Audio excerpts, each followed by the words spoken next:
The elevator doors slid open on the 14th floor of the Grand Pacific Hotel, and I stepped out clutching the surprise bottle of champagne I'd bought for Mike. Our 4th anniversary dinner was going perfectly downstairs in the private dining room, but I wanted to grab the special Dom Pérignon from our suite to toast with our closest friends and family. The hallway was quiet except for the soft hum of the air conditioning and distant sounds of Portland traffic below.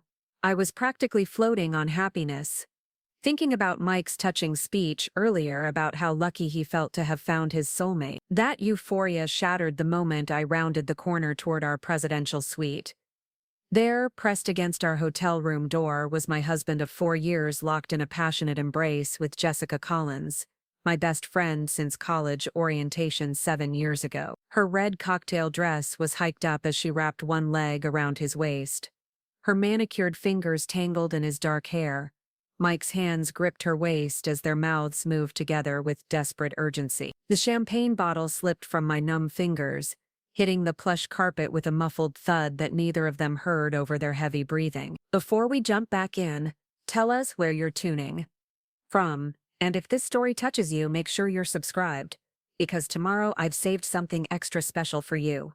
I stood frozen in that hotel corridor, my brain struggling to process what my eyes were seeing. This couldn't be real. Jessica had been my maid of honor. She'd helped me pick out my wedding dress, thrown my bachelorette party, and spent countless evenings on my couch in my Pearl District condo, drinking wine and complaining about her dating life. Just 6 months ago, when her divorce from Derek was finalized, I'd been the one holding her while she sobbed about never finding love again. And Mike, my sweet, loyal software engineer husband who brought me coffee every morning and never forgot to text me goodnight when he worked late, couldn't possibly be the man grinding against my best friend against our anniversary suite door. But the scene before me was undeniably real. Jessica's signature perfume, the expensive Chanel No. 5 she wore to every special occasion, drifted down the hallway toward me. Mike was wearing the navy suit I'd helped him pick out specifically for tonight, the one that brought out his blue eyes and made him look incredibly handsome. They weren't just kissing, they were devouring each other with a hunger that spoke of built-up desire and careful planning. Planning. That word hit me like a physical blow as details began clicking into place. Jessica had insisted on helping me choose this hotel, claiming she had connections that could get us the presidential suite at a discount. She'd asked detailed questions about our anniversary timeline, what time we'd be arriving, when dinner would end. She'd even suggested Mike might want to step away from the party for a few minutes to call his parents on the East Coast, since the time difference meant they'd be going to bed soon. I'd thought she was being thoughtful, helping me create the perfect romantic evening. Now I realized she'd been orchestrating an opportunity. My phone was still in my hand from taking photos at dinner, and instinctively I raised it. The soft click of the camera seemed impossibly loud in the quiet hallway, but they were too lost in each other to note. Through my phone screen, I watched Jessica pull back slightly and whisper something in Mike's ear that made him groan softly. Her lips curved in a satisfied smile that I'd seen 1,000 times before when she'd successfully closed a difficult real estate deal or won an argument. It was the expression of someone who'd gotten exactly what they wanted. That's when Mike fumbled for the key card to our suite, and I realized with growing horror that this wasn't just a moment of passion in the hallway. They were planning to go into the room I was supposed to share with my husband tonight. Into the bed where we'd planned to celebrate our anniversary properly, away from our guests. Jessica's hand covered his as he slid the key card, and I could see her saying something that made him hesitate for just a moment before nodding. I needed to get away before they turned around and saw me standing there like a broken statue, but my legs felt like concrete. The hallway suddenly seemed endless, stretching impossibly far in both directions. Behind me was the elevator that would take me back down to our anniversary party, where 20 of our closest friends and family members were probably wondering where the happy couple had disappeared to. In front of me was the destruction of everything I'd believed about my marriage and my most important friendship.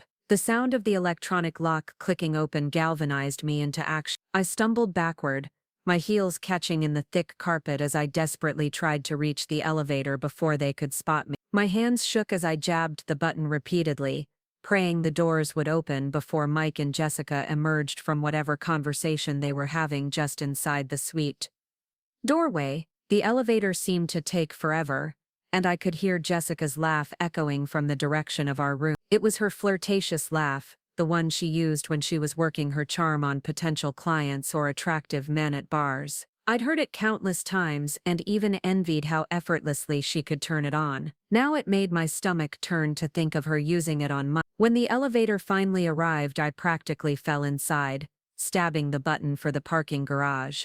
I couldn't go back to the party, not yet, not when my face surely showed everything I'd just witnessed. In the mirrored walls of the elevator, I could see my reflection: pale skin, wide shocked eyes, and lips that couldn't quite close because I was still struggling to breathe normally. The parking garage was dimly lit and nearly empty except for a few scattered cars. I found my silver Honda Civic and sat in the driver's seat, staring at the concrete wall in front of me. My phone buzzed with a text from Marcus, my coworker and friend who'd attended the dinner. "Everything okay? You and Mike disappeared and people are starting to ask questions." I stared at the message, unsure how to respond. What was I supposed to say? That I'd caught my husband making out with my best friend? That our perfect anniversary celebration was actually the backdrop for an affair? That Jessica had apparently been planning this betrayal for who knows how long? Another text came through, this one from my mother Linda. "Sweetheart, where did you two lovebirds run off to? Your father-in-law wants to give another toast." The irony of that message almost made me laugh hysterically. David Thompson, Mike's accountant father, probably wanted to say more kind words about his son's happy marriage and what a wonderful daughter-in-law I was. Meanwhile, his son was upstairs betraying everything those words represent. I realized I still had the photos on my phone, the ones I'd taken instinctively when I'd first spotted them. With trembling fingers, I opened my camera roll. There they were, clear images of Mike and Jessica in their passionate embrace, her leg wrapped around him, his hands gripping her waist. The timestamp showed it was barely 10 minutes ago, though it felt like hours had passed. The evidence was undeniable, but looking at it made everything hurt worse. These weren't blurry, questionable images that could be explained away. These showed deliberate intimacy, familiar touches that suggested this wasn't their first time together. Jessica's body language was confident, practiced. She knew exactly how to position herself against him, exactly where to put her hands for maximum effect. A new text appeared from Jessica herself. "Hey babe, having such a great time at your party. You and Mike are so lucky to have found each other. Hope you're enjoying your special night." The casual cruelty of that message sent a wave of nausea through me. She was literally texting me sweet sentiments about my marriage while planning to sleep with my husband. The premeditation, the calculated deception, was almost worse than the actual physical betrayal. My phone rang, and Mike's name appeared on the screen. For a moment, I considered answering, demanding an explanation, screaming at him about what I'd seen. Instead, I watched it ring through to voicemail. A minute later, another call. Then another. On the fourth call, I finally answered. "Sarah, where are you?" Mike's voice sounded strained, slightly out of breath. "Everyone's looking for you. Marcus said you seemed upset when you left the dining room." The lie came so easily to him that I almost admired the skill. No mention of where he'd been for the past 15 minutes. No explanation for why he sounded like he'd been running a marathon. Just concern for my whereabouts and a redirect to make me seem like the one who'd disappeared mysteriously. "I'm in the parking garage," I said, surprised by how steady my voice sounded. I needed some air. "Are you okay? You sound weird. Should I come down?" The thought of seeing him right now, of having to look at his face and pretend I didn't know what his mouth had been doing, made my chest tighten. "No, I just need a minute. I'll be back up soon." "Okay, but don't take too long. Your mom is starting to worry, and you know how she gets." After he hung up, I sat in my car for another 5 minutes, trying to figure out how to get through the rest of the evening. Our guests were expecting the happy anniversary couple to return and continue celebrating. Jessica would probably appear back at the party soon, looking perfectly put together and innocent, ready to hug me and ask how I was feeling. The thought of her touching me, of pretending to care about my well-being, while Mike's scent was probably still on her skin, made anger start to burn through the shock. I'd been Jessica's emotional support system through her entire divorce. I'd listened to hours of her crying about Derek's infidelity, about how betrayed she felt, about how she'd never trust anyone again. I'd brought her meals when she was too depressed to cook, helped her pack up her old house, even co-signed her lease when her credit was affected by the divorce settlement. And this was how she repaid that loyalty, by seducing my husband on the most important night of our year. I took several deep breaths and checked my reflection in the visor mirror. My makeup needed touching up, and I'd have to do something about the shell-shocked expression in my eyes, but I could probably pull off a return to the party. I would smile and laugh and thank people for coming to celebrate our marriage, all while knowing it was a complete facade. But first I needed to document everything. I opened the camera app again and took screenshots of Jessica's hypocritical text message, saved the photos I'd taken in the hallway, and started a new note in my phone to record every detail I could remember. The time, their body language, exactly what they were wearing, the way Jessica had smiled when she whispered in Mike's ear. If this was war, I was going to arm myself with every piece of evidence I could gather. As I rode the elevator back up to our anniversary party, I realized that my life had just split into two distinct parts. Before I saw Mike and Jessica together, and after. The woman who'd woken up this morning excited about celebrating 4 years of marriage was gone forever. In her place was someone harder, more suspicious, and absolutely determined to find out exactly how long this betrayal had been going on. The elevator doors opened on the main floor, and I could hear laughter and conversation drifting from our private dining room. I straightened my shoulders, fixed my smile, and walked back into my own anniversary party, knowing that nothing would ever be the same again. The dining room felt like a movie set where I was the only actor who'd forgotten her line. 20 smiling faces turned toward me as I entered, their expressions shifting from relief to concern as they took in my appearance. My mother Linda immediately stood up from her seat near the head table, her teacher instincts kicking in as she sensed something was wrong. "There you are, sweetheart," she said, moving toward me with that graceful walk she'd perfected during 30 years of managing rowdy classrooms. "We were starting to worry. Are you feeling all right?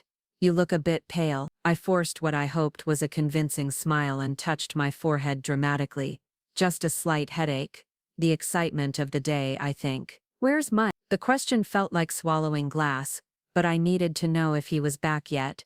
Needed to see if guilt was written across his face as clearly as shock was probably written across mine. "He went to find you about 10 minutes ago," said Amy Chen, my neighbor who lived 2 doors down from our condo in the Pearl District. Preparing and narrating this story took us a lot of time, so if you are enjoying it, subscribe to our channel.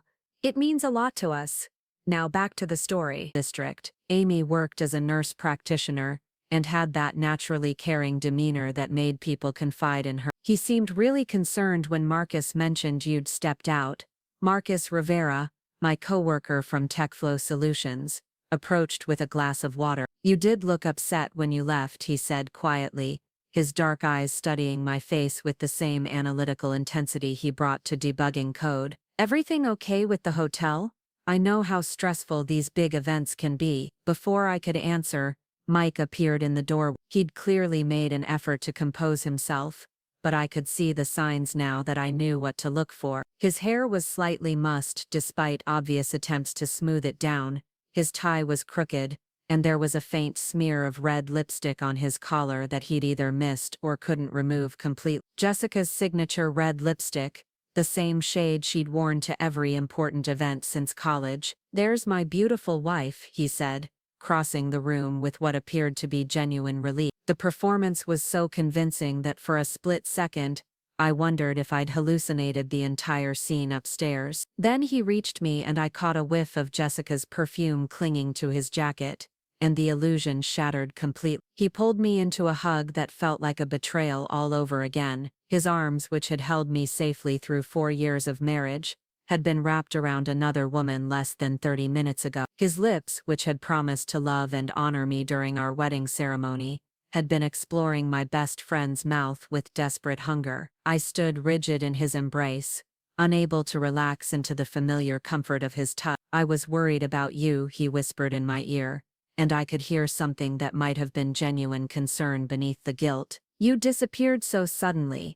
Just needed some air," I managed, pulling back from the hug before my expression could give me away. "You know how these formal events make me feel sometimes." David Thompson, Mike's father, raised his champagne glass from across the room. "Now that our lovely hostess is back, I'd like to propose another toast," he called out in his booming accountant voice. "To Sarah and Mike, who prove every day that true love isn't just a fairy tale. May your next 4 years be even more wonderful than your first 4. Everyone raised their glasses, and I mechanically lifted mine while my mind reeled. True love. The irony was so sharp it was almost funny. I caught sight of myself in the decorative mirror that hung on the far wall of the private dining room, and the woman looking back at me seemed like a strange. Same dark hair pulled into an elegant updo, same emerald green dress that Mike had said made my eyes look stunning, but everything behind those eyes had changed. "Thank you all so much,"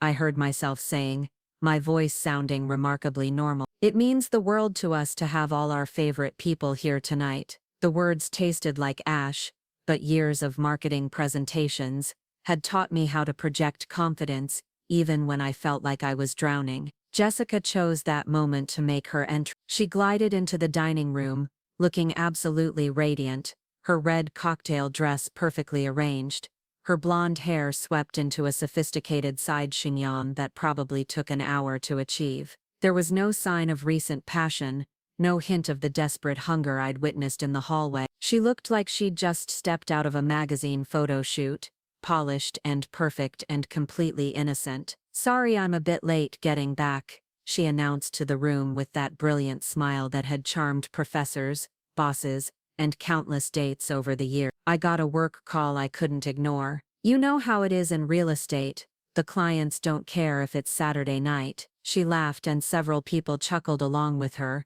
buying the explanation completely. I watched her perform, marveling at the sheer audacity of it. She'd been wrapped around my husband 20 minutes ago, and now she was working the room like the consummate professional she was, making eye contact with everyone, asking Carol Thompson about her latest book club selection, complimenting Amy on her dress. When she finally made her way to Mike and me, her expression shifted to one of loving concern. "Sarah, honey, you look tired," she said, reaching out to touch my arm with those same manicured fingers that had been tangled in Mike's hair. "Are you feeling okay? This whole event planning process has been so stressful for you." The casual intimacy of her touch made my skin crawl, but I forced myself not to flinch away. "I'm fine," I said, studying her face for any sign of guilt or nervousness. There was nothing. Jessica had always been good at compartmentalizing, at showing people exactly what they expected to see,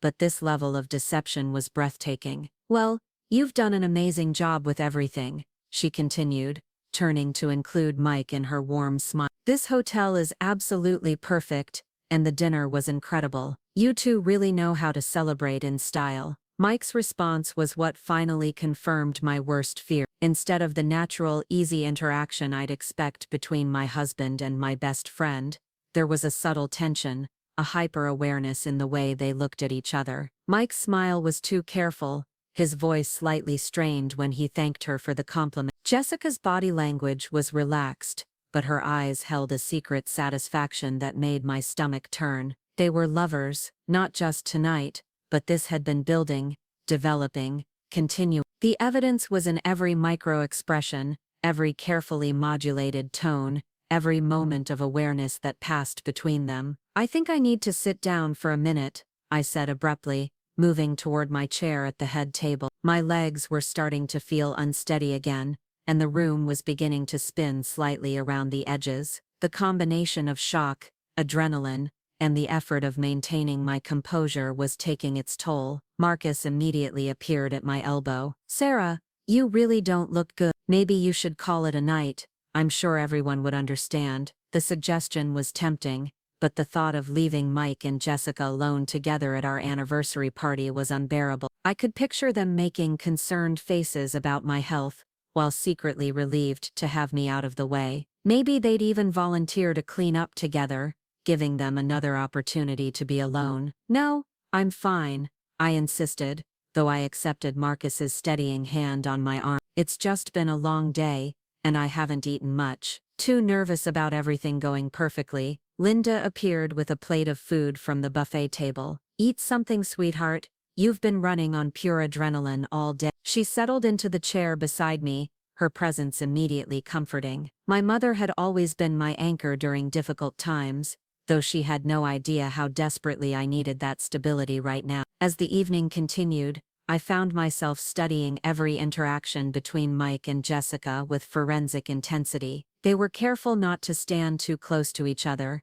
careful not to make eye contact for too long, but there were moments when their guards slipped. When Jessica laughed at something Ryan, Mike's younger brother, said about graduate school, Mike's eyes automatically found her face, lingering on her smile with unmistakable fondness. When Mike was talking to his mother about work, Jessica positioned herself where she could watch him, her expression soft with what looked disturbingly like affection. The worst part was how natural it all seemed. This wasn't a sudden attraction or a moment of weakness. They'd been building something together, developing feelings, probably for months. Every coffee date Jessica and I had shared, every dinner the three of us had enjoyed, every time she'd come over to watch movies while Mike worked late in his home office, she'd been falling in love with my husband. Or maybe she'd been planning this all along. The thought hit me like a physical blow. Jessica's divorce had been finalized 6 months ago, and that's when she'd started spending more time at our place, started asking more personal questions about our marriage,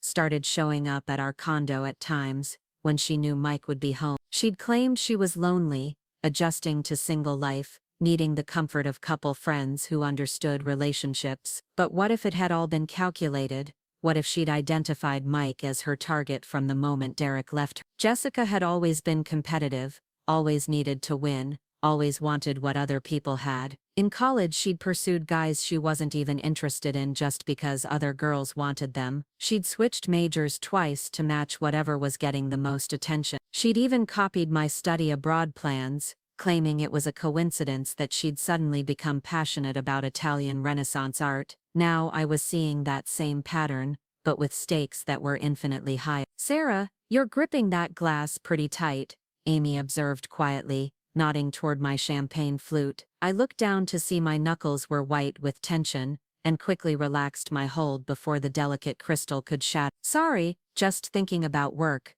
I lied, taking a sip of champagne that tasted flat and bitter. "We have a big presentation Monday, and my mind keeps wandering to all the things I need to prepare." Amy nodded understandingly, but I could see the concern in her professional nurse eye. She was reading my stress levels, probably noticing my elevated heart rate and the way I kept unconsciously touching my throat, classic signs of anxiety. I needed to get better at hiding my emotional state if I was going to make it through the rest of this nightmare evening. The party was scheduled to continue for another hour, with dancing planned in the hotel's elegant ballroom, adjacent to our dining room. The thought of watching Mike and Jessica dance, of having to smile while they held each other and swayed to romantic music, was more than I could bear. But leaving early would raise questions I wasn't ready to answer. My phone buzzed with a text, and I glanced down to see a message from Jessica, "Having the most wonderful time. You and Mike throw the best parties. Love you both so much." The message was clearly meant to be seen by Mike, who was sitting close enough to read over my shoulder. It was part of their performance, another layer of the deception they were constructing together. Jessica was establishing her public narrative, creating evidence of her innocent friendship and support for our marriage. If anyone ever questioned their relationship, they could point to messages like this as proof that she'd never had anything but pure intention. But I was beginning to understand that Jessica's real communications with Mike were happening through different channels, probably through calls made during her work emergencies, texts sent when I was in meetings or traveling for business, private messages through social media platforms I didn't monitor. She was too smart to leave an obvious trail, too experienced from her real estate career in managing multiple clients and keeping sensitive negotiations confidential. The realization that they'd been living parallel lives, conducting a secret relationship right under my nose, made me feel physically sick. How many times had Jessica asked about Mike's schedule, claiming she wanted to plan girls' nights when he was working late. How many times had Mike mentioned running into Jessica around town, dismissing it as coincidence in a city the size of Portland? How many work trips had I taken while they were together in my own home, my own bed? Ladies and gentlemen, the hotel's event coordinator announced, the ballroom is now ready for dancing. We'll be playing a mix of classics and contemporary favorites, starting with a special request from the anniversary couple. I realized with horror that Mike and I were expected to have the first dance, to hold each other and move together romantically while our guests watched and smiled. The song we'd chosen was At Last, by Etta James, the same song we'd danced to at our wedding. 4 years ago it had seemed like the perfect representation of our love story. Now it felt like a mockery. Mike appeared beside my chair, extending his hand with a smile that looked genuine to everyone else but felt hollow to me. "Shall we, Mrs. Thompson?" he asked, using the formal address that usually made me laugh. Tonight, it sounded like he was talking to a stranger. I had no choice but to take his hand and follow him into the ballroom, where soft lighting and scattered rose petals created the perfect romantic ambiance. The opening notes of our wedding song began to play, and Mike pulled me into his arms with practiced ease. We'd danced together countless times over the years, at weddings and anniversary parties and quiet evenings in our living room, but tonight his touch felt foreign. As we swayed together, I could smell Jessica's perfume lingering on his clothes, could see her lipstick stain that he'd tried unsuccessfully to remove from his collar. His hands on my back were the same hands that had gripped her waist with desperate passion, less than an hour ago. The mouth that was now murmuring sweet words in my ear had been consuming hers with hungry abandon. "I love you, Sarah," he whispered, and I could hear something that might have been guilt in his voice. "I know I don't say it enough, but you mean everything to me." The words should have been comforting, should have made me doubt what I'd seen, but instead they confirmed my worst suspicions. Mike was overcompensating, trying to convince himself as much as me. Men who were truly faithful didn't feel the need to randomly declare their love in the middle of anniversary dances. They didn't sound like they were trying to convince themselves of their own sincerity. Over his shoulder I could see Jessica watching us from the edge of the dance floor, her expression carefully neutral but her eyes intense. She was studying our interaction, probably analyzing whether I suspected anything, whether her secret was safe. When our eyes met, she gave me a brilliant smile and a little wave, as if she was simply enjoying watching her best friend's romantic moment. The song seemed to last forever, but finally the last notes faded away and our guests burst into applause. Mike spun me once, dipped me dramatically, and kissed me softly while cameras flashed around us. It was a perfect moment, exactly the kind of anniversary memory we'd dreamed of creating. But it was all performance, all lies, all built on a foundation of betrayal that I was only beginning to understand. As other couples joined us on the dance floor, I spotted Marcus near the bar and made my excuses to Mike about needing to check on our guest. Marcus had been my closest friend at work for almost 2 years, ever since he'd started at TechFlow Solutions as a senior developer. He was smart, observant, and completely trustworthy, qualities that made him an excellent coding partner and an even better friend. "You've been off all evening," he said quietly when I reached him, handing me a glass of water instead of the wine I'd been drinking. "What's really going on? And don't tell me it's work stress, because I know you better than that." For a moment, I was tempted to tell him everything. Marcus had never particularly liked Jessica, claiming she was too manipulative and self-centered, though he'd kept those opinions mostly to himself out of respect for our friendship. He might not be surprised by what I'd discovered, but the words stuck in my throat. Saying it out loud would make it real in a way that keeping it inside didn't. "Just feeling overwhelmed," I said instead, which wasn't entirely a lie. "This whole event has been more stressful than I expected, and I think I'm finally crashing from all the adrenaline." Marcus studied my face with those analytical eyes that missed nothing. "Sarah, I've seen you handle million-dollar client presentations without breaking a sweat. A dinner party shouldn't be throwing you this badly." He paused, glancing around the ballroom before continuing in an even lower voice. "Is everything okay with my—" "You two seemed tense during your dance." The fact that Marcus had noticed something was both validating and terrifying. If he could see that something was wrong between Mike and me, how long before other people started picking up on the undercurrents? How long before the whispers started? before people began speculating about problems in our marriage. "We're fine," I said quickly. Probably too quickly. "Just tired," like I said. But even as I spoke, I was watching Mike across the room. He was talking to David and Carol, probably fielding questions about work or our vacation plans, but his eyes kept drifting toward Jessica. She was dancing with Ryan, Mike's younger brother, laughing at something he'd said, but I could see her awareness of Mike's attention. They were like two magnets trying not to be drawn together, the effort of staying apart almost as revealing as touching would have been. "You know what?" I said suddenly, making a decision that surprised even me.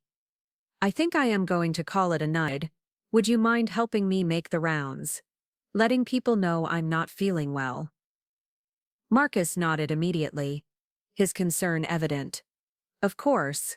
Want me to get Mike?" "No," I said, perhaps too sharply. "Let him enjoy the party. I'll just slip out and go upstairs to rest. He can stay and make sure everyone has a good time." The thought of spending the night in the presidential suite, in the bed where Mike had planned to take Jessica, made my skin crawl. But I needed time alone to process what I'd learned, to figure out my next steps, to decide how I was going to handle the complete destruction of my life. As Marcus helped me say goodbyes to our guests, I caught sight of Jessica and Mike having what appeared to be a casual conversation near the windows overlooking downtown Portland. To anyone watching, they looked like two people making polite small talk at a party, but I could see the subtle intimacy in their body language, the way they leaned slightly toward each other, the way Jessica's hand briefly touched Mike's arm when she laughed. They were already missing me, already gravitating toward each other now that I was leaving. The thought of what would happen after I went upstairs after the party ended and our guests went home made my chest tighten with panic. Would Mike come up to our suite and pretend to be a loving husband? Would he make excuses to leave again, to meet Jessica somewhere else in the hotel? "Sarah, are you sure you're okay?" Linda appeared at my side, her mother's intuition in full alert mode. "You look like you've seen a ghost." In a way, the ghost of my happy marriage, the ghost of my trust in my best friend, the ghost of the woman I'd been before I'd walked around that hotel corridor and seen the truth. But I couldn't tell my mother that. Couldn't bear to see the heartbreak and anger in her eyes when she learned what Mike and Jessica had done. "Just exhausted, Mom. It's been such a long day, and I want to make sure I'm feeling better for our brunch tomorrow." We'd planned a casual family brunch for the following morning, a chance to spend more relaxed time with our out-of-town guests before they headed home. Linda hugged me tightly, and I breathed in the familiar scent of her lavender perfume, the same fragrance she'd worn throughout my childhood. For just a moment I felt safe and protected, like I could tell her everything and she'd make it all better the way she had when I was little and came home crying about playground bullies or failed tests. But this wasn't a problem that could be solved with hot chocolate and maternal wisdom. This was adult betrayal on a scale I'd never imagined, and I was going to have to figure out how to handle it on my own. As I made my way toward the elevator, I passed Jessica one more time. She was engaged in animated conversation with Amy about nursing school, asking thoughtful questions, and making interested sounds in all the right places. The performance was flawless, but I caught her glancing toward the elevator, noting my departure, filing the information away for future use. "Feel better, honey," she called out, her voice full of loving concern. "I'll check on you tomorrow. Okay?" The promise sounded like a threat. In the elevator rising toward the 14th floor, I finally allowed my composure to crack. My hands shook as I pressed the button for our floor, and tears started sliding down my cheeks, probably ruining the makeup I'd spent an hour perfecting. By the time the doors opened, I was sobbing, all the emotion I'd been holding back for the past 2 hours pouring out in ugly, painful waves. The hallway where I'd discovered their betrayal looked different now, innocuous and quiet, showing no signs of the passion that had played out against our suite door. The champagne bottle I'd dropped was gone, probably cleaned up by housekeeping while we were at dinner. It was as if nothing had happened, as if I'd imagined the whole devastating scene. But I had the photos on my phone, concrete proof that my world really had shattered tonight. As I swiped my keycard and entered our anniversary suite, I knew I was walking into a war zone, even if the battle lines were invisible to everyone but me. The presidential suite felt like a crime scene. I stood in the doorway for a long moment,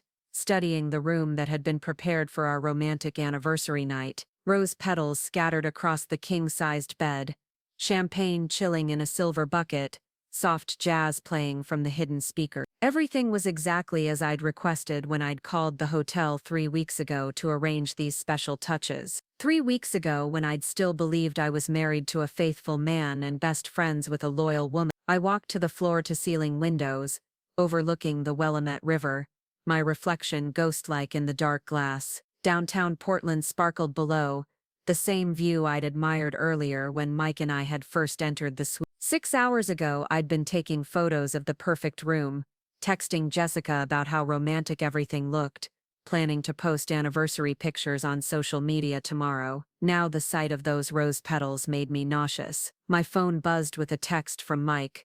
"Hope you're feeling better. The party's winding down. I'll be up in about an hour." An hour, enough time for him to make sure all our guests departed safely, to say the right goodbyes, to maintain the facade of the devoted husband, or enough time for him to arrange another secret meeting with Jessica, to plan their next encounter, to figure out how to continue their affair without getting caught. I sat on the edge of the bed, careful not to disturb the romantic display, and opened my laptop. If Jessica had been planning this seduction for months, there had to be evidence, digital footprints, social media interactions, patterns I'd missed because I'd trusted them both completely. I started with Facebook, scrolling through Jessica's recent posts with new eyes. 3 months ago, coffee with my favorite couple.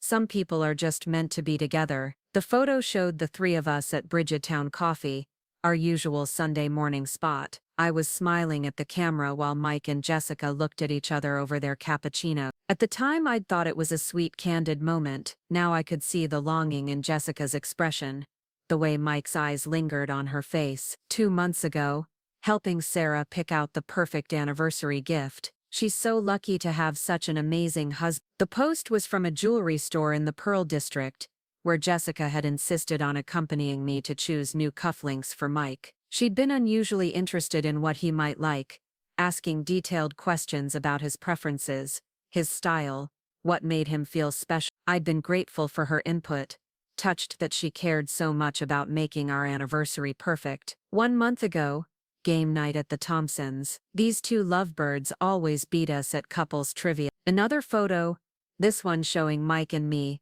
celebrating a victory while Jessica and her date for the evening looked on. But when I zoomed in on Jessica's face, I could see something I'd missed before. She wasn't looking at the game or even at her date. She was staring at Mike with undisguised hunger. I switched to Instagram, where Jessica was more active and less filtered. Her stories from the past few months told a different narrative than her public posts. Screenshots of text conversations with unnamed contacts, mysterious coffee dates with someone whose face was always just out of frame, cryptic quotes about following your heart and taking what you deserve. 2 weeks ago, she'd posted a photo of herself in a hotel room mirror, wearing a red dress identical to the one she'd worn tonight. The caption read, "Dress rehearsal for something special." I'd liked the post at the time, assuming she had a date or work event. Now I understood it had been a literal rehearsal, a test run for seducing my husband at our anniversary party. My hands were shaking as I opened her LinkedIn profile, looking for more clues. Jessica's professional network had always impressed me with its size and diversity, but now I was seeing patterns that chilled me. She'd connected with several of Mike's colleagues from Codecraft Inc., men she'd never mentioned meeting. The connections all dated from the past 4 months, right around the time she'd started spending more time at our apartment. I pulled up the Codecraft company directory and cross-referenced it with Jessica's connection. 7 employees, including Mike's project manager and 2 developers from his team. She'd been systematically building relationships with Mike's professional circle, probably gathering information about his schedule, his habits, his vulnerability. The sound of the elevator dinging in the hallway made me quickly close the laptop and scramble to look like I'd been resting. I heard voices, Mike's laugh mingling with someone else's. My heart stopped when I recognized the second voice as Jessica. They were coming down the hall together, probably the last 2 people to leave the party, probably making excuses about checking on me, or ensuring I was comfortable. I rushed to the bathroom and splashed cold water on my face, then quickly changed into the silk negligee I'd packed for tonight. If Mike was bringing Jessica to our suite, I needed to look like a wife who was genuinely unwell, not like someone who'd been conducting surveillance on her cheating husband and scheming best friend. The key card beeped, and I heard Mike's voice in the living area of the I'm sure she's just sleeping. The stress of planning everything probably caught up with her. Poor thing, Jessica's voice responded, dripping with false sympathy. She's been so anxious about tonight being perfect. I kept telling her to delegate more, but you know how Sarah is about control. The casual cruelty of that comment took my breath away. Jessica was talking about my personality flaws with my husband, probably bonding with him over my supposed shortcomings. I wondered how many other conversations they'd had about my weaknesses, my insecurities, the things that annoyed them about living with me, or being friends with me. Sarah, Mike called softly toward the bedroom. Are you awake? Jess wanted to check on you before she headed home. I took a deep breath and walked out of the bathroom, trying to look appropriately tired and vulnerable. Oh hi, I was just washing my face, feeling a bit better after lying down for a while. Jessica immediately rushed toward me with an expression of exaggerated concern. Honey, you still look pale. Are you sure you shouldn't see a doctor? Maybe you picked up something at work, or it could be food poisoning from the catering. She was standing close enough that I could smell Mike's cologne on her skin, could see that her lipstick had been recently reapplied. They'd been together somewhere in the hotel during the hour I'd been upstairs. Another elevator, another hallway, another stolen moment, while our guests finished their champagne and headed home. I'm okay, I said, stepping back from her touch. Just need a good night's sleep. Thank you for checking on me though. That's really sweet of you. Mike moved to the champagne bucket and poured himself a glass, his movements casual and relaxed. The party was a huge success, baby. Everyone had such a wonderful time, and the hotel staff was incredibly professional. We should definitely recommend this place to other couples planning celebrations. The word couples seemed to hang in the air with special significance. I watched Jessica's face and saw a flicker of something that might have been amusement. Were they planning to return here together? Had they already discussed coming back to recreate this night without the inconvenience of a spouse in the way? I should let you two get some rest, Jessica said, gathering her small clutch purse from the coffee table where she'd apparently set it down. Sarah, I'll call you tomorrow to check in, okay? And thank you both for including me in such a special celebration. It means the world to me to be part of your happiness. The performance was breathtaking in its audacity. She was looking directly at me while talking about being part of our happiness, probably knowing that she'd spent the evening destroying that happiness systematically and deliberately. The woman who'd been my maid of honor,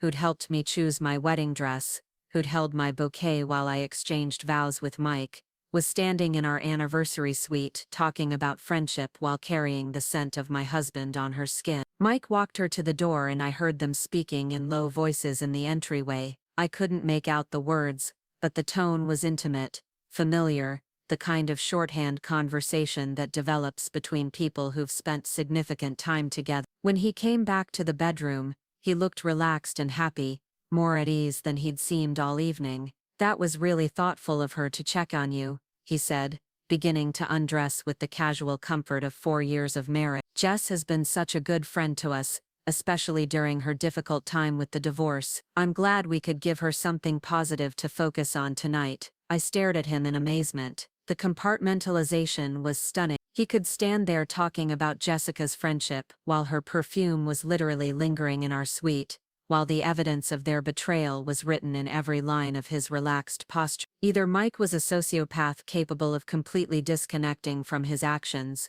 or he'd convinced himself that what he was doing wasn't really cheating, wasn't really wrong. She's been spending a lot of time with us lately, I said carefully, testing his reaction. Ever since her divorce was finalized, I hope we're not enabling her dependence on our relationship, instead of encouraging her to build her own social life. Mike paused in unbuttoning his shirt, and I saw something flicker across his face. Guilt, maybe, or irritation at my criticism of Jessica. I think she's just lonely, Sarah. Divorce is incredibly difficult, and she doesn't have family in Portland. We're probably the closest thing she has to a support system right now, but don't you think there are boundaries we should maintain? I mean, she's here more often than she's at her own apartment, and some of the things she shares about her personal life, her dating experiences, her feelings about relationships, it seems a bit inappropriate for her to be discussing with a married couple. Now Mike's expression was definitely annoyed.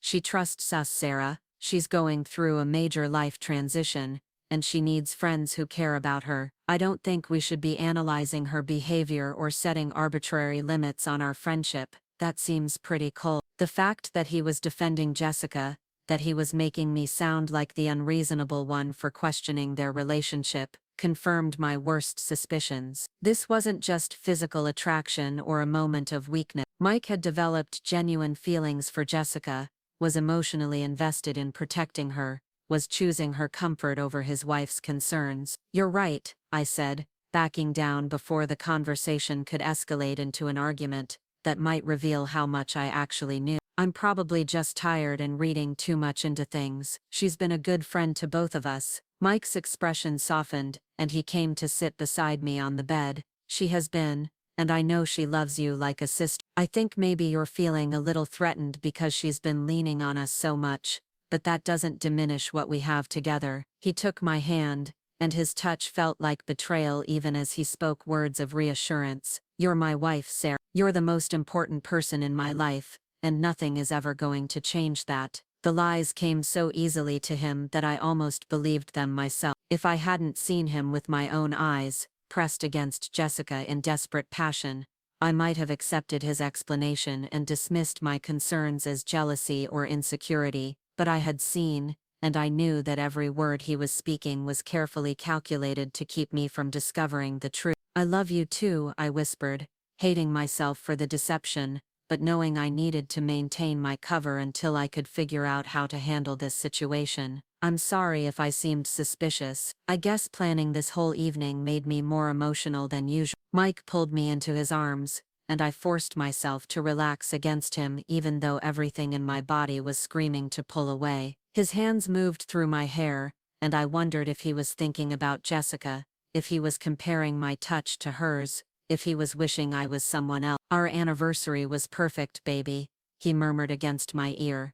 Everything you planned was beautiful, and having all our favorite people there to celebrate with us made it even more special. I'm so lucky to be married to someone who puts so much thought and care into making our life together meaningful. The irony was devastating. I had put thought and care into making our anniversary perfect, and in doing so I'd inadvertently created the perfect opportunity for my husband and best friend to betray me. Every detail I'd planned, every romantic touch I'd arranged, had become part of the backdrop for their affair. We lay in the dark for what felt like hours, Mike's breathing eventually evening out into the deep rhythm of sleep, while I stared at the ceiling and tried to process everything I'd learned. The digital evidence was damning, but it was all circumstantial. Social media posts and professional connections weren't proof of an affair, just proof of suspicious behavior. If I was going to confront them, if I was going to make decisions about my marriage and my friendship, I needed something more concrete. The hotel security footage. The thought came to me like a lightning strike.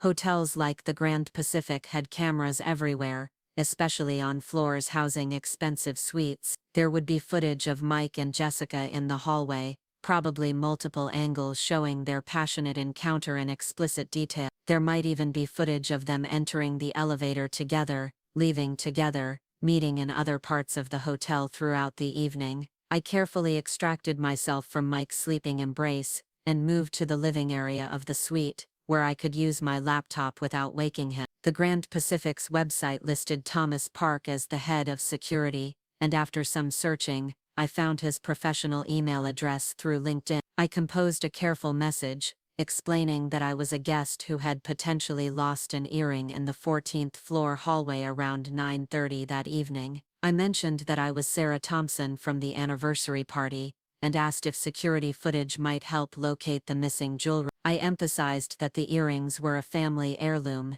and incredibly important to me, hoping to create urgency that would motivate a quick response. After sending the email, I spent another hour documenting everything I could remember from the evening. Times, conversations, Mike and Jessica's body language, the evidence I'd observed. I created a timeline of their behavior, cross-referencing it with the social media evidence I'd found. A pattern was emerging that painted a clear picture of a relationship that had been developing for months. My phone buzzed with a text message, and my heart stopped when I saw it was from Jessica, sent at 3:15 in the morning. Can't sleep, keep thinking about what a perfect night it was. You and Mike are relationship goals. Hope you're feeling better, sweetie. Love you. The message was time-stamped nearly 2 hours after she'd left our suite. She was awake, thinking about the evening, probably replaying her encounters with Mike. The casual mention of our relationship being goals, while she was actively working to destroy it, showed a level of psychological manipulation that took my breath away. I screenshot the message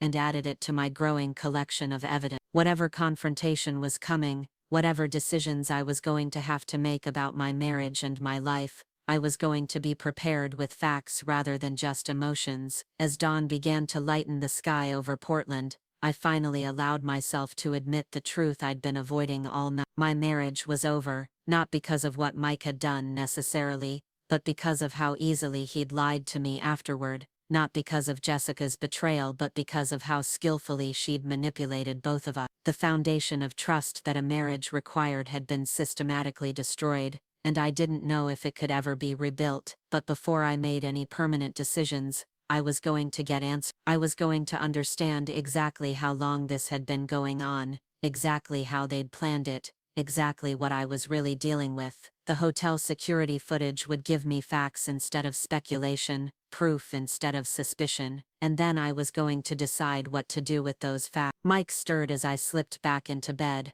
automatically reaching for me in his sleep. His arms settled around my waist with the comfortable familiarity of thousands of nights together, and for a moment, I felt a stab of grief for what we'd had. But then I remembered the sight of him pressed against Jessica, the lies he'd told so easily, the way he'd defended her when I'd raised concerns. The man holding me wasn't the man I'd married. That man had either never existed, or he'd been slowly replaced by someone capable of elaborate deception and casual cruelty. Either way, I was lying next to a stranger, and I needed to start thinking of him that way. The morning sun streaming through the windows of our anniversary suite felt like the beginning of something new. Not the romantic continuation of our marriage that I'd planned, but the first day of whatever my life was going to become after I learned the complete truth about Mike and Jessica's betrayal. I was going to get that truth, whatever it cost me. Thomas Park's email response arrived at 7:30 in the morning, just as Mike was stirring awake beside me. The security manager's message was professional but accommodating.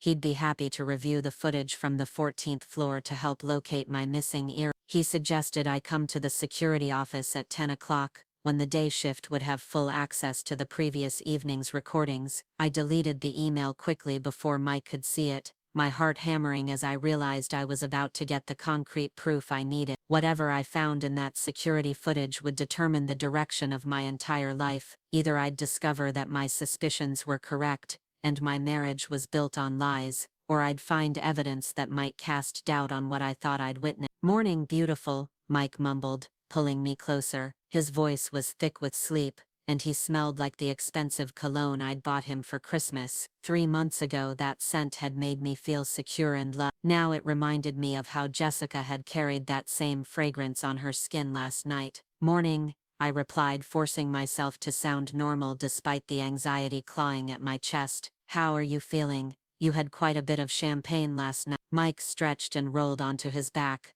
a satisfied smile spreading across his face. "I feel great actually. Last night was incredible, Sarah. Everything was perfect. The food, the decorations, the company. You really outdid yourself with the plan." He turned to look at me, his blue eyes warm with what appeared to be genuine affection. "I know I don't tell you enough, but you're amazing at creating these special moments for us." The compliment should have made me happy, but instead it felt like salt in an open wound. I had created special moments, carefully planned every detail to celebrate our love, only to provide the perfect backdrop for his betrayal with my best friend. The irony was so bitter I could taste it. "I'm glad you enjoyed it," I managed, sitting up and reaching for the hotel room. "I was thinking we should probably get ready for brunch soon. Your parents will be expecting us at 10:30, and you know how your mother gets when people are late. The family brunch had been Carol Thompson's idea, a casual morning gathering at their house in Beaverton to continue celebrating our anniversary with Mike's extended family. Aunts, uncles and cousins who hadn't been able to attend the dinner would be there, along with my mother and a few close friends. Jessica had been invited, of course, because she was practically family according to everyone who knew it. The thought of sitting through another performance, watching Jessica charm Mike's relatives while I pretended not to know about their affair, made my stomach churn, but I needed to maintain normalcy until I had the security footage in my hand. Actually, Mike said, checking his phone, I got a text from my brother Ryan earlier. He's feeling pretty rough this morning and asked if we could push back the start time to 11. Mom agreed, so we have a little more time. I nodded, grateful for the extra hour, though I wondered if Ryan's hangover was the real reason for the delay or if someone else had requested more time. Maybe Jessica needed additional time to prepare for another day of deception, or maybe Mike wanted to coordinate their stories before facing our families again. I'm going to grab some coffee from the lobby, I said, needing space to think and plan. Want me to bring you anything? Just coffee is fine, make it strong. Mike was already reaching for the television remote, settling in for a lazy morning that probably felt completely normal to him. Men who were consumed with guilt over betraying their wives didn't usually wake up relaxed and content. In the elevator down to the lobby, I checked my appearance in the mirrored walls. I looked tired but not devastated, stressed but not broken, good enough to get through the next few hours until I could see what the security cameras had recorded. The lobby of the Grand Pacific was elegant and bustling with Sunday morning energy, guests checking out, families heading to brunch, tourists planning their day in Portland. I found a quiet corner near the concierge desk and pulled out my phone to call Marcus. If anyone could help me think through this situation logically, it would be him. Sarah, how are you feeling this morning? Marcus's voice was immediately concerned. You looked really rough last night when you left the party. Better.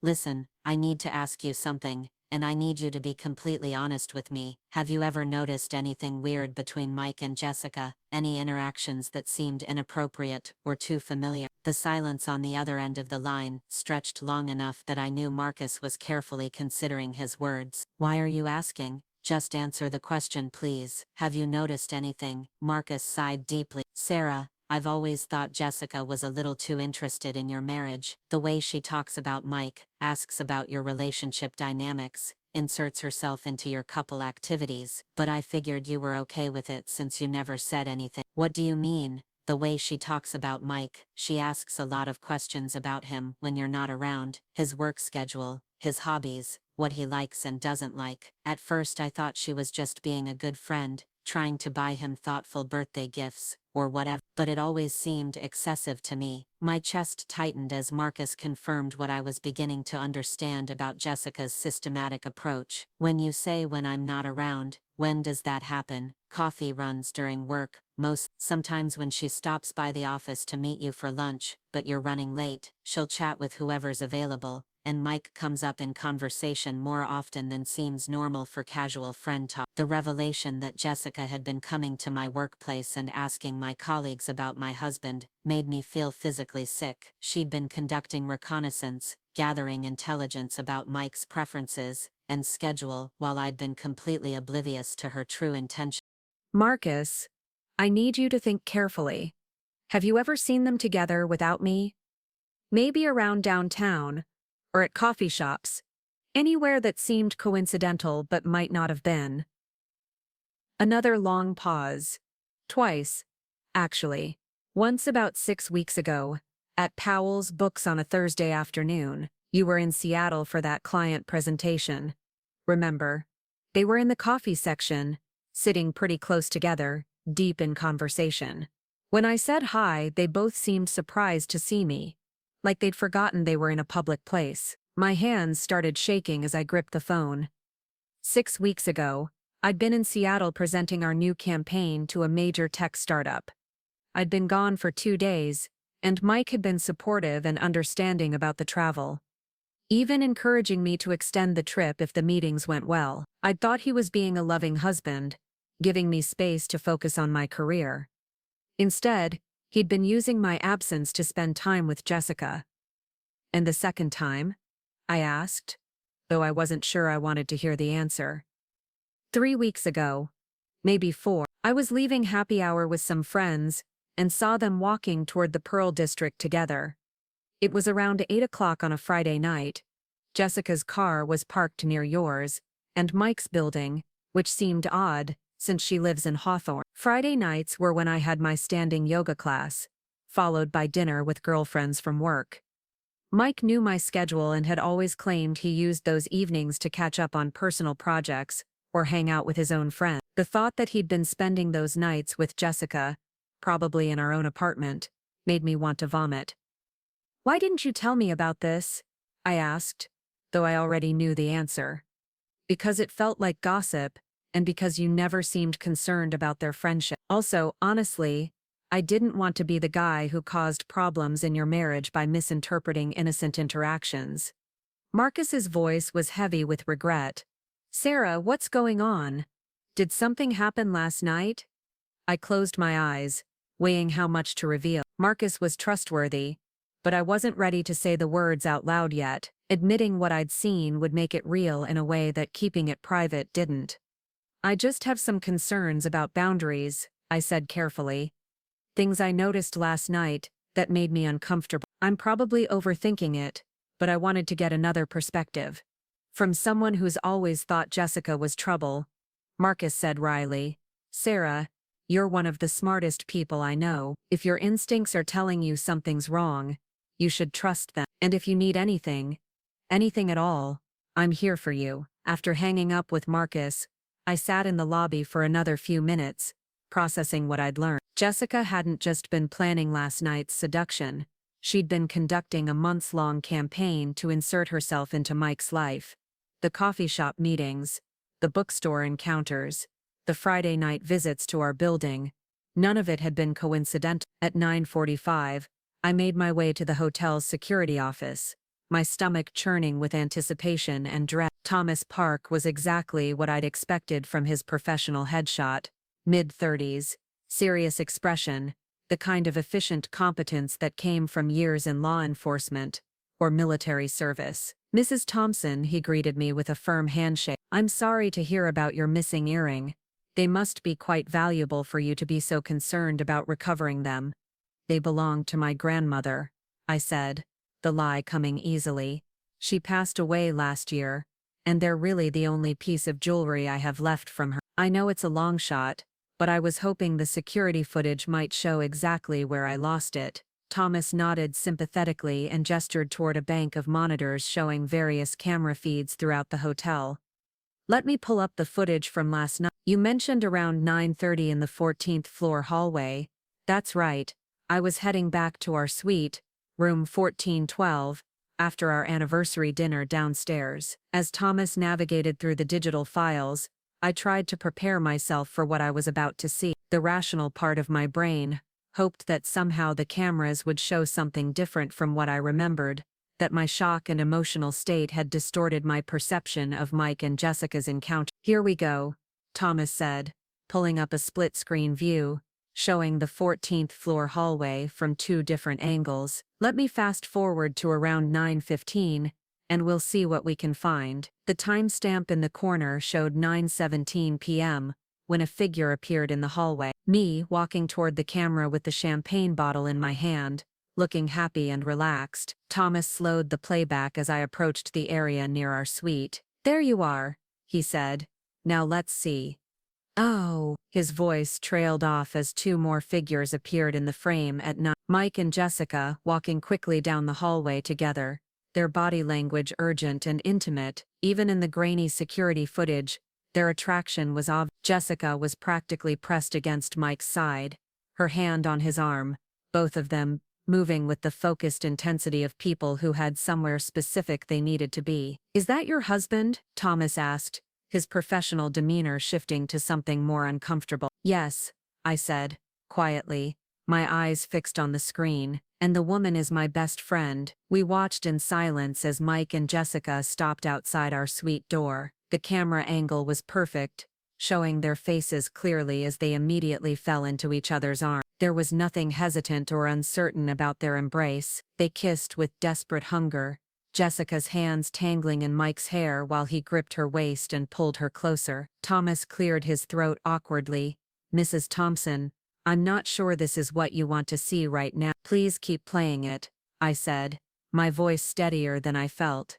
"I need to see everything." The footage continued, showing their passionate encounter in explicit detail. Jessica whispered something in Mike's ear that made him groan audibly, even through the silent security. They broke apart only long enough for Mike to fumble with the keycard, Jessica's hands roaming over his chest and shoulders while they waited for the electronic lock to click open, but they didn't go inside. Instead, Mike seemed to hesitate, saying something that made Jessica step back slightly. The camera captured her expression changing from passion to frustration, then to something more calculating. She spoke again, her body language becoming more persuasive, more seductive. Whatever she said worked, because Mike's resistance visibly crumbled. "The timestamp shows they were in the hallway for about 4 minutes, Thomas observed clinically. "Do you want me to check if there's footage of them leaving?" I nodded, unable to speak as he fast-forwarded through the record. At 9:31 p.m., both Mike and Jessica emerged from our suite, their clothing disheveled, Jessica's lipstick smeared. They stood close together for another moment, speaking in what appeared to be urgent whispers, before separating. Mike headed toward the elevators while Jessica waited nearly 2 full minutes before following. "They were in your room for approximately 7 minutes, Thomas said, his discomfort with the situation evident in his carefully neutral tone. 7 minutes. Long enough for a quick encounter, but not long enough for anything elaborate." I found myself wondering what exactly had happened in our anniversary suite during those 7 minutes, and immediately forced myself to stop thinking about it. The details didn't matter. What mattered was that it had happened at all. "Is there footage from other parts of the hotel?" I asked. "The elevators, the lobby, other floors." Thomas hesitated. "Mrs. Thompson, I need to ask you directly, are you planning to use this footage in a divorce proceeding? Because if so, there are legal protocols I need to follow." The word divorce hit me like a physical blow. I hadn't consciously decided to end my marriage yet, but Thomas's assumption made it clear that's where this evidence was leading. "You didn't collect security footage of your spouse's infidelity unless you were planning to use it." "I don't know yet," I admitted. "I just found out about this last night, and I'm trying to understand the scope of what's been happening." Thomas nodded with the weary understanding of someone who'd probably handled similar situations before. "I can provide you with copies of this footage, but I'd recommend consulting with an attorney before taking any action. And Mrs. Thompson, I'm sorry you're going through this. Betrayal is never easy, especially when it involves people you trust." As Thomas burned the security footage onto a USB drive, I realized that the last thread of hope I'd been clinging to had just been severed. There was no misunderstanding, no innocent explanation, no possibility that I'd misinterpreted what I'd seen. The cameras had captured irrefutable proof that my husband and best friend had been carrying on an affair, and they'd used our anniversary celebration as an opportunity to be together. The 30-minute drive to the Thompson family home in Beaverton passed in a blur. I sat in the passenger seat of our Honda Civic while Mike drove, the USB drive burning in my purse like a piece of radioactive material. Mike was cheerful and talkative, excited about seeing his extended family, completely unaware that I now had digital proof of his betrayal. "Mom said Aunt Linda is bringing her famous coffee cake," he said, taking the exit toward his parents' neighborhood. "And I think Cousin Pete is driving down from Seattle with his new girlfriend. Should be a fun crowd." I made appropriate responses, but my mind was elsewhere, planning how to handle the next few hours. Jessica would be at the brunch, probably bringing some thoughtful hostess gift for Carol, charming everyone with her warm personality and her touching devotion to our marriage. I would have to watch her performance while knowing exactly what she'd been doing in our hotel suite less than 12 hours ago. The Thompson house was a comfortable suburban ranch style, surrounded by the kind of mature landscaping that spoke of decades of careful tending. Carol had clearly been busy preparing for the gathering. The dining room table was set with her good china, and the smell of fresh baking filled the air. "There are the happy anniversary couple," David boomed as we entered through the kitchen door. Mike's father was wearing his weekend uniform of khakis and a polo shirt, his accountant's precision evident even in casual clothes. How does it feel to be an old married couple? Pretty great actually, Mike replied, accepting a hug from his mother and a hearty handshake from his father. Last night was perfect, wasn't it, honey? The question was directed at me, and I could feel everyone's attention focusing on my response. It really was, I said, hoping my smile looked genuine. Everything went exactly as planned, which was technically true, I realized with bitter irony. Everything had gone exactly as Jessica had planned. Linda, my mother, appeared from the living room with her arms extended for a hug. There's my beautiful daughter. You look tired, sweetheart. I hope you got some rest after all that excitement. Some, I said, breathing in her familiar scent of lavender soap and the subtle perfume she'd worn for as long as I could remember. For just a moment, wrapped in my mother's embrace, I felt like a child again, safe and protected from the harsh realities of adult betrayal. Jessica should be here soon, Carol announced, checking something in the oven. She called about 20 minutes ago to say she was running a few minutes late, but was bringing fresh pastries from that French bakery downtown. Such a thoughtful girl. The mention of Jessica's name sent a spike of anxiety through my chest. I wasn't ready to see her yet, wasn't sure I could maintain my composure when faced with her innocent act after what I'd witnessed on the security footage. I should help Mom with the food, I said, needing something to do with my hands before they started shaking visibly. Carol immediately put me to work arranging fruit on a platter, the kind of mindless task that normally calmed my nerve. But today, even the simple act of slicing strawberries felt overwhelming. My mind kept replaying the security footage. The image of Mike and Jessica disappearing into our suite burned into my memory. The doorbell rang at exactly 11:15, and I heard Jessica's distinctive laugh echoing from the entryway as she greeted everyone. She'd always been good at making entrances, at capturing attention and affection wherever she went. I could hear Mike's voice among the others, welcoming her warmly, probably accepting a hug that lasted just a fraction longer than it should have. Sarah, honey, look who's here, Jessica called out as she entered the kitchen. She was carrying an elegant box from La Patisserie, the expensive French bakery she'd mentioned, and wearing a flowing sundress that managed to look both casual and effortlessly elegant. The sight of her face, bright with apparent happiness and affection for our family gathering, made me feel like I was losing my mind. This was the same woman who'd been whispering seductively in my husband's ear while pressed against our hotel room door. The same woman who'd sent me manipulative text messages about relationship goals while planning to destroy my marriage. Those look amazing, I said, gesturing toward the pastry box and hoping my voice sounded normal. Thank you for bringing them. Of course. I know how much David loves his almond croissants. Jessica set the box on the counter and immediately moved to hug me, her embrace warm and seemingly genuine. How are you feeling today? You looked so tired when you left the party last night. The casual concern in her voice, the way she searched my face for signs of illness or distress, was a masterclass in manipulation. She was fishing for information, trying to determine whether I suspected anything, all while maintaining the perfect facade of a caring friend. Much better after a good night's sleep, I replied, stepping back from her hug before she could detect the tension in my body. Thank you for checking on me last night. That was really sweet of you. Of course, that's what friends are for. Jessica's smile was radiant, her eyes sparkling with what appeared to be genuine affection. I was actually thinking we should plan a girls' day soon, maybe a spa weekend or shopping trip. You've been working so hard lately, and I think you could use some relaxation time. The suggestion of a girls' weekend, coming from the woman who was actively betraying our friendship, was so absurd that I almost laughed out loud. Instead, I nodded non-committally and excused myself to use the bathroom, needing a moment alone to collect myself. In the small powder room off the Thompsons' hallway, I stared at my reflection in the mirror and tried to process what I was experiencing. This was what gaslighting felt like in real time. The constant questioning of your own perceptions, the way manipulative people could make you doubt reality, even when you had concrete evidence of their deception. But I did have evidence. The security footage was irrefutable proof that my instincts were correct, that the strange undercurrents I'd been sensing weren't products of my imagination or insecurity. Jessica was actively working to destroy my marriage while pretending to be my closest friend, and Mike was enabling her betrayal while lying to my face about their relationship. When I returned to the kitchen, I found Jessica and Mike standing close together near the coffee pot, their conversation stopping abruptly when they noticed me. The sudden silence was telling, as was the way they both immediately stepped apart and found other things to focus on. Just asking Mike about his coffee preferences,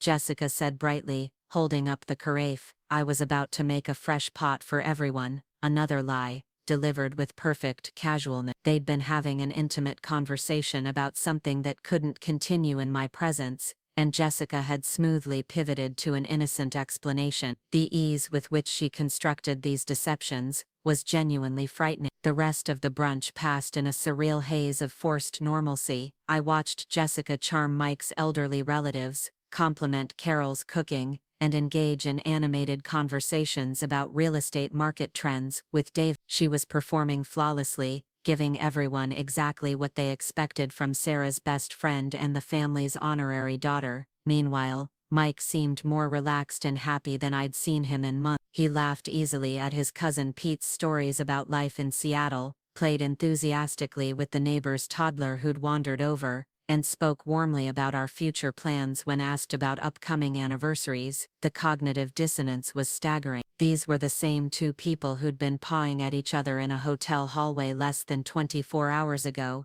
who'd disappeared into my anniversary suite for 7 minutes of passion, while I stood unknowing in a parking garage. Now they were playing devoted family friends, so convincingly that I began to doubt my own memories again, but the USB drive in my purse was a constant reminder that I wasn't losing my mind. The security footage didn't lie, even when everything else felt like an elaborate performance designed to make me question reality. Sarah, you've been awfully quiet today, Linda observed as we were cleaning up after the meal. Are you sure you're feeling all right? Just processing everything, I said honestly. It's been an emotional weekend, with the anniversary and having everyone together. Sometimes I need time to decompress after big events. My mother nodded understandingly, but I could see the concern in her eye. Linda had always been perceptive about my moods, able to sense when something was troubling me, even when I tried to hide it. I wondered how long I could maintain this facade before the people who truly knew me started asking harder questions. As the afternoon wound down and guests began to leave, Jessica lingered in the kitchen with me and Carol, helping with the final cleanup. Her behavior was exactly what I would have expected from my best friend,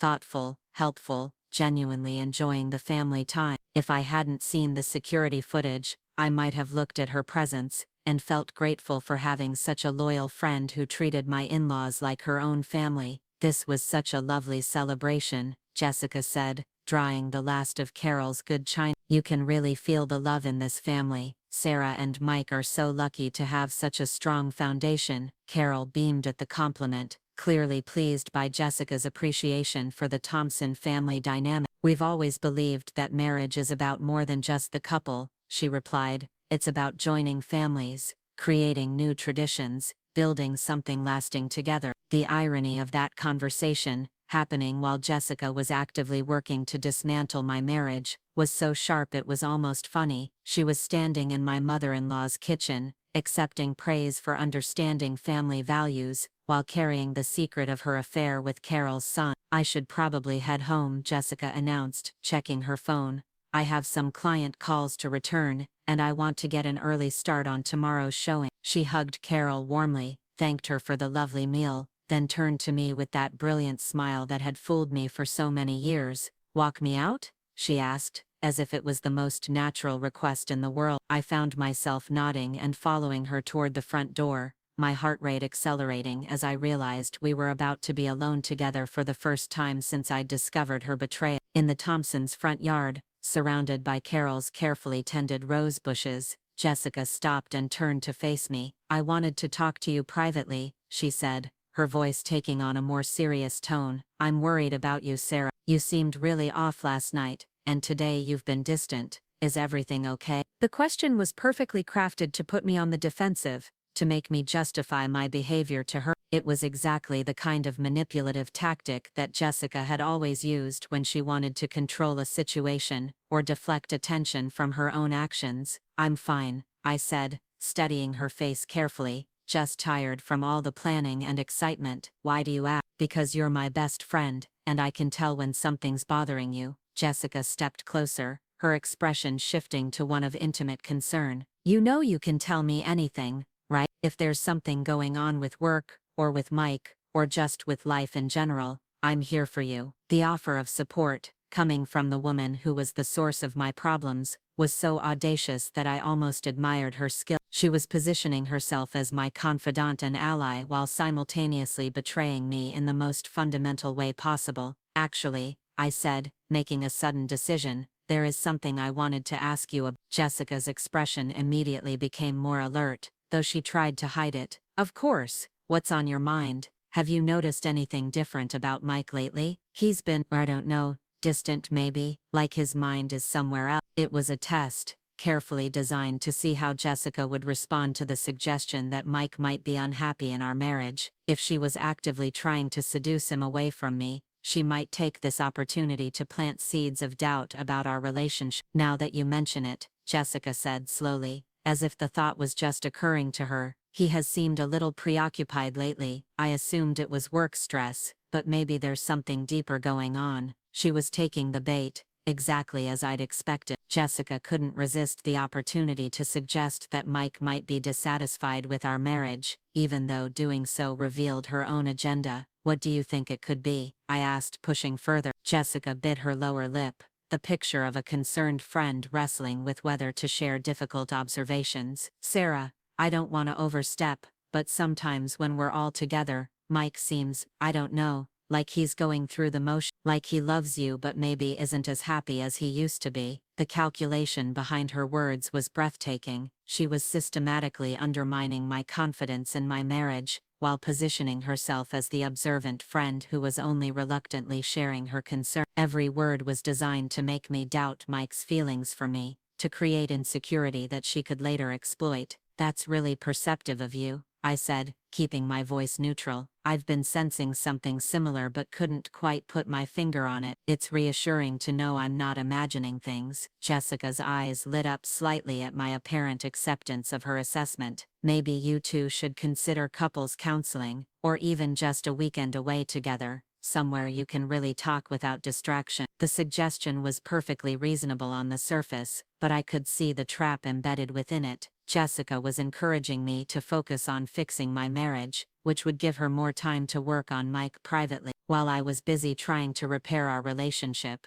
she'd be there to offer him the excitement and attention she claimed he was missing at home. That's a good idea, I agreed. Maybe I'll suggest it to him. I think that would be really healthy for both of you, Jessica said, her relief barely concealed. And Sarah, I'm always here if you need someone to talk to. Sometimes it helps to get an outside perspective on relationship issues. The offer was the final piece of her strategy. Position herself as my marriage counselor and confidant, so she could gather intelligence about our problems while simultaneously working to create more of them. It was manipulation on a level so sophisticated that I probably would have fallen for it completely if I hadn't seen the security footage. Thank you, I said sincerely. It means a lot to know I have such a good friend looking out for me. Jessica beamed at the compliment, clearly believing that her performance had been successful. Always, she said, giving me another warm hug. I love you like a sister, Sarah. I just want you to be happy. As I watched her drive away in her red BMW,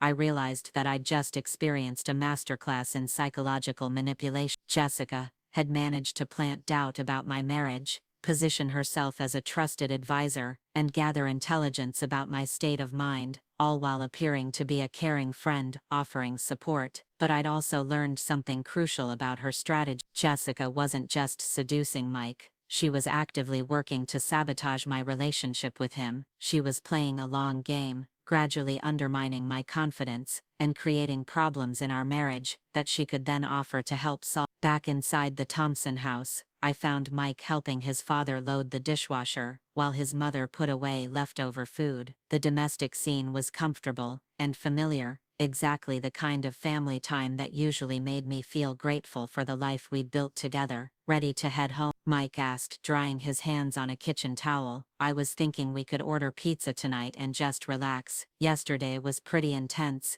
and tomorrow it's back to the real world. The suggestion of a quiet evening together should have sounded appealing, but all I could think about was the security footage on the USB drive in my purse. I needed time to decide what to do with the evidence I'd collected, how to confront Mike about his affair, whether to try to save our marriage, or simply end it as cleanly as possible. Actually, I said, I think I might stay here a bit longer and help your mom with the cleanup. Why don't you go ahead and I'll catch a ride with my mother later? Mike looked surprised by the suggestion, but nodded agreeably. Sure, if that's what you want. Take your time. I'll probably just watch some football and catch up on work email. As I watched him say goodbye to his parents and head out to our car, I wondered if he was really planning to spend the evening alone, or if Jessica was already planning another coincidental encounter. The thought of them together again, so soon after being caught on the hotel security cameras, made my stomach clench with renewed anger. Sarah, honey, Carol said gently, appearing beside me at the kitchen window where I was watching Mike's taillights disappear down the street. Is everything all right? You seem troubled about something. For a moment, I was tempted to tell her everything. Carol had always been kind to me, welcoming me into the Thompson family with genuine warmth. She deserved to know that her son was cheating on his wife with my best friend, that the happy marriage she'd been celebrating was built on lies, but I wasn't ready for that conversation yet. Once I told Carol,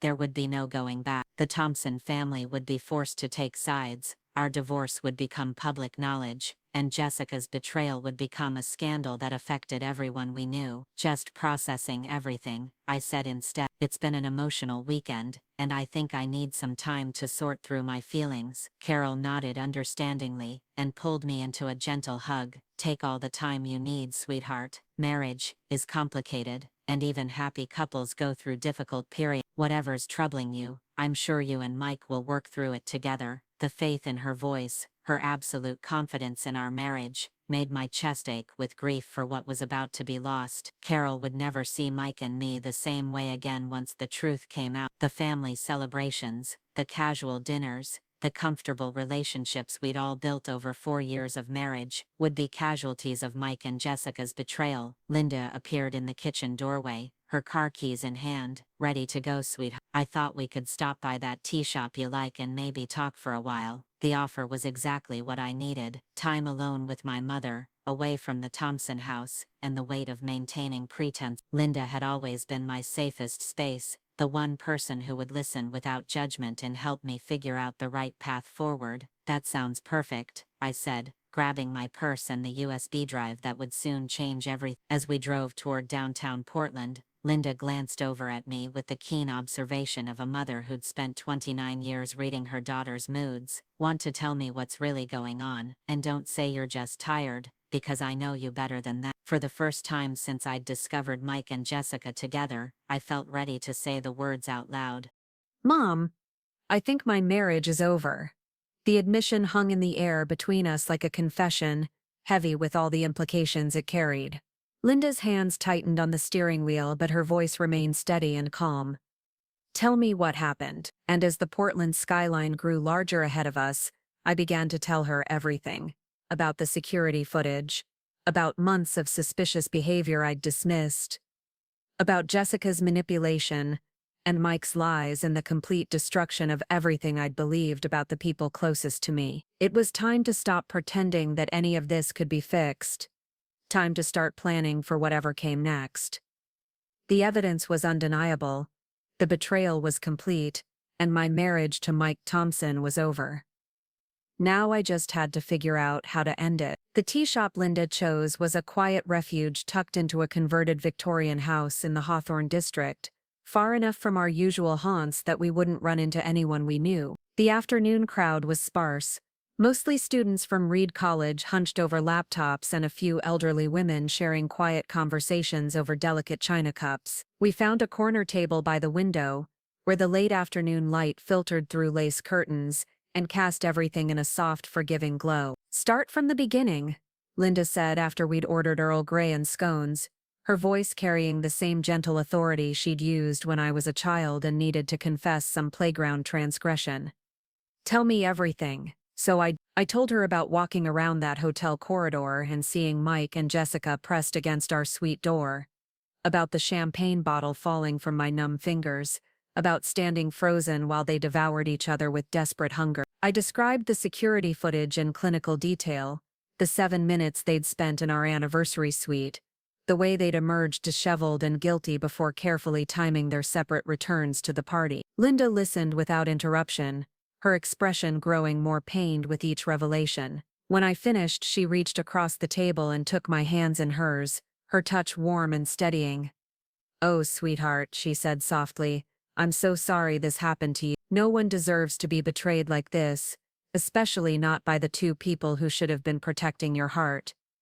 The simple validation of my pain broke something open inside me, and I felt tears start to slide down my cheek. For the past 36 hours, I'd been so focused on gathering evidence and maintaining composure that I hadn't allowed myself to truly feel the devastating loss of it all. "I keep thinking I should have seen it coming," I said, wiping my eyes with the cloth napkin. There were signs, things Marcus noticed, patterns I dismissed as coincidence. How could I have been so naive?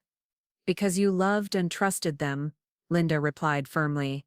"Because you're a good person who assumes the best in others. Sarah, this isn't your fault. You didn't fail to see the signs because you were stupid or careless. You failed to see them because normal people don't spend their time looking for betrayal in the people they love." The waiter brought our tea, and I wrapped my hands around the warm cup, grateful for something to anchor me to the present moment.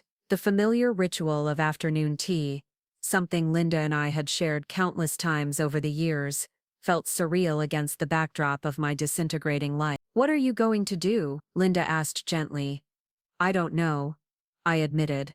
"Part of me wants to confront them both, to show them the security footage and watch their faces when they realize they've been caught. But another part of me just wants to disappear, to pack my things and leave town without having to face the lies and manipulation that would inevitably follow." Linda sipped her tea thoughtfully. "Running away might feel easier in the short term, but it won't give you the closure you need, and it won't hold them accountable for what they've done. But what if I confront them and they deny everything? What if they gaslight me and make me doubt what I saw, even with the evidence? Jessica is incredibly skilled at manipulation, and I trailed off, realizing I didn't know what Mike was capable of when cornered. "Then you'll know exactly who they really are," Linda said simply. "Sarah, you have video evidence of their betrayal, you have months of suspicious behavior documented, you have the testimony of people like Marcus who witnessed their secret meetings. If they choose to lie in the face of irrefutable proof, that tells you everything you need to know about their character." As if summoned by our conversation, my phone buzzed with a text from Mike. "Hope you're having a good time with your mom. I'm making dinner reservations for tomorrow night at that new place downtown. Thought we could celebrate our anniversary week properly. Love." The message was so perfectly normal, so casually intimate, that for a moment, I felt like I was losing my mind again. This was the same man who'd been with Jessica in our hotel suite less than 24 hours ago, and he was making romantic dinner plans like nothing had happened. "He's planning another date night," I said, showing Linda the message. "Tomorrow night, at some new restaurant. He's acting like everything is completely normal." Linda's jaw tightened as she read the text. Classic behavior for someone who's compartmentalized their actions. He's probably convinced himself that what happened with Jessica doesn't count somehow, that it doesn't affect his feelings for you, or his commitment to your marriage. How is that possible? How do you sleep with someone else and then plan romantic dinners with your wife? Because people like Mike and Jessica are experts at telling themselves whatever they need to hear to justify their behavior, Linda explained. Mike probably tells himself that he loves you and his affair with Jessica is just physical, meaningless fun. Jessica probably tells herself that she's helping you by showing you what kind of man you're really married to. The psychological complexity of their betrayal was staggering. They weren't just cheating, they were constructing elaborate mental frameworks to excuse their actions, while maintaining their self-image as good people. It was manipulation on a level that went far beyond simple infidelity. "I need to talk to someone professional," I said suddenly. "A therapist, maybe, or a divorce attorney. I can't process this on my own," Linda nodded approvingly.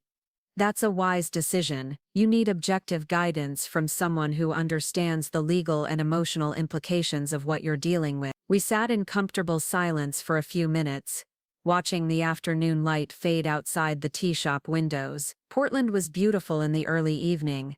the city lights beginning to twinkle as darkness approached. This was the city where I'd built my adult life, where I'd met Mike and fallen in love and gotten married. Now it felt like a place where everything familiar had been corrupted by secrets and lies. "There's something else," I said, remembering the conversation I'd had with Jessica outside the Thompson house. "She's actively trying to undermine my marriage. Mom, it's not just about stealing Mike away from me. She's working to convince me that my relationship is already failing, that Mike is unhappy and distant." Linda's expression hardened. "That's psychological warfare, Sarah. She's trying to make you doubt yourself so you'll be easier to manipulate and control. The worst part is how good she is at it. If I didn't have concrete evidence of her betrayal, I might have fallen for her act completely." She positioned herself as my concerned friend, who was only reluctantly sharing difficult observations about my marriage. "That's because Jessica is a predator," Linda said bluntly. "She's studied you and Mike for years, learning your weaknesses and insecurities so she could exploit them. This isn't a crime of passion, sweetheart. It's a calculated campaign to destroy your life so she can take what she wants." The harsh truth of that assessment settled over me, like a cold weight. Jessica hadn't just betrayed our friendship.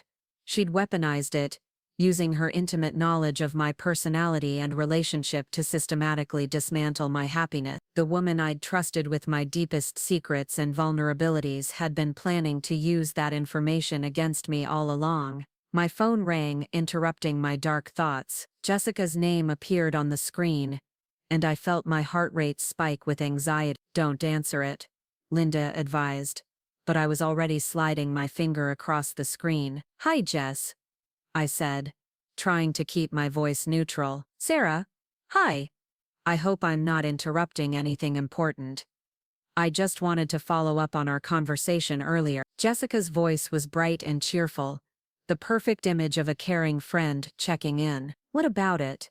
"Well, I've been thinking about what you said regarding Mike seeming distant lately, and I wondered if you'd considered that maybe he's planning something special for you. You know how men can get preoccupied when they're trying to keep a surprise." The irony was so thick I could barely breathe. Jessica was suggesting that Mike's distraction might be because he was planning something romantic for me, when in reality his distraction was because he was planning his next encounter with her. "That's an interesting thought," I managed. "I mean, it would make sense, right? You just had your anniversary, but maybe he's planning something for your birthday next month. Or maybe he's thinking about renewing your vows, or taking you on a surprise trip." Men can be so secretive about those things. Every word was calculated to make me doubt my instincts, to provide innocent explanations for Mike's suspicious behavior. Jessica was actively trying to talk me out of my own perceptions, while simultaneously creating the very problems she was claiming to help solve. "Maybe you're right," I said. "I might be overthinking things." "I think you are," Jessica agreed warmly. "You're such a perfectionist, Sarah. Sometimes you look for problems that aren't really there. Mike adores you. Anyone can see that. You two have one of the strongest marriages I know." The gaslighting was so blatant that I almost laughed. Jessica was telling me I had a strong marriage while actively working to destroy it, suggesting I was imagining problems while creating real ones behind my back. "Thanks for the perspective," I said. "I should probably get going though. Mom and I are having dinner soon." "Of course. Give Linda my love. And Sarah, try not to worry so much about your marriage. Some things are worth trusting in, you know." After I hung up, Linda stared at me with an expression of complete disbelief. "Did that really just happen? Did she really just spend 5 minutes trying to convince you that your marriage is fine while she's actively having an affair with your husband?" "That's exactly what she did," I confirmed. "She's trying to keep me from getting suspicious while she continues the affair. She wants me calm and trusting so I won't interfere with her plans." Linda shook her head in amazement. "Sarah, that woman is genuinely frightening. The level of manipulation and psychological control she's attempting is beyond anything I've ever encountered." We paid our bill and walked back to Linda's car in thoughtful silence. The evening air was cool and crisp, carrying the scent of autumn leaves and the distant aroma of coffee from the many cafes that lined Hawthorne Boulevard. Portland felt different now, tainted by the knowledge that Jessica and Mike had been conducting their affair in these familiar streets, while I remained oblivious to their betrayal. I'm going to confront them, I said suddenly, as we reached the car. Not tonight, but I need to see their faces when they realize they've been caught. Linda nodded approvingly. Good, but do it strategically, sweetheart. Don't let emotion drive your decision. Plan what you're going to say, anticipate their responses, and be prepared for them to lie even when faced with irrefutable evidence. Should I confront them together or separately? Separately, Linda advised without hesitation. If you confront them together, they'll coordinate their responses and support each other's lies, but if you catch them individually, you might get more honest reactions. As we drove back toward the Pearl District, I found myself thinking about the logistics of ending my marriage. The condo we owned together, the bank accounts we shared, the life we'd built that would need to be systematically dismantled. 4 years of marriage reduced to a property settlement and custody arrangements for our shared possessions. I'll need to find a lawyer, I said. Someone who specializes in divorce cases involving infidelity. I can help you research attorneys, Linda offered.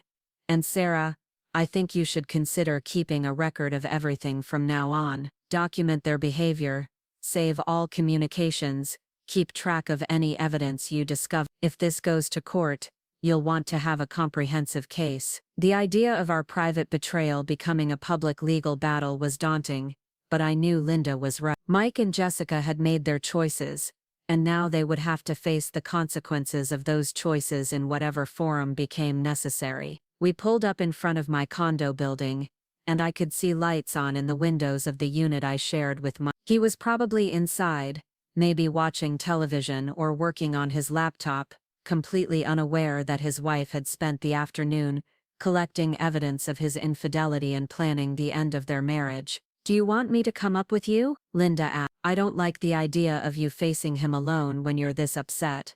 No, I need to do this myself, I said. Besides, I'm not confronting him tonight. I need time to plan what I'm going to say and how I'm going to handle his inevitable denial. Linda hugged me tightly before I got out of the car.